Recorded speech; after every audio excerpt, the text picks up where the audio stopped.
भगवान ने कुत्ते को बनाया और कहा कि पूरा दिन घर के दरवाजे के पास बैठो और जो भी गुजरे उस पर भौंकना, इसके लिए मैं तुम्हें 20 साल की उम्र दूंगा।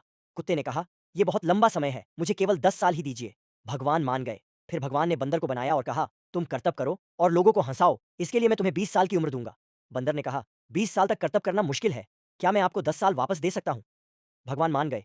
इसके बाद भगवान ने बैल को बनाया और कहा कि तुम्हें सारा दिन खेत में काम करना है और इसके लिए मैं तुम्हें 60 साल की उम्र दूंगा। बैल ने कहा, यह बहुत कठिन जीवन है, आप मुझे 20 साल की उम्र ही दीजिए। भगवान मान गए। फिर भगवान ने इंसान को बनाया और कहा, खाओ, खेलो, सो और आनंद करो, इसके लिए मैं तुम्हें 20 साल की उम्र दूंगा। इंसान ने कहा, सिर्फ 20 साल? क्या आप मुझे कुत्ते द्वारा 10, बैल द्वारा 40 और बंदर द्वारा लौटाए गए 10 साल नहीं दे सकते? भगवान मान गए और बोले, ठीक है, मैं तुम्हें 80 साल की उम्र देता हूँ। दोस्तों, इसलिए हम पहले 20 साल में खाते, सोते, खेलते और आनंद लेते हैं। अगले 40 साल हम अपने परिवार के लिए कड़ी धूप में मेहनत करते हैं। अगले 10 साल में हम अपने पोते पोतियों के लिए बंदर की तरह करतब करते हैं और आखिरी के 10 साल में हम बरामदे में बैठकर सभी पर चिल्लाते हैं।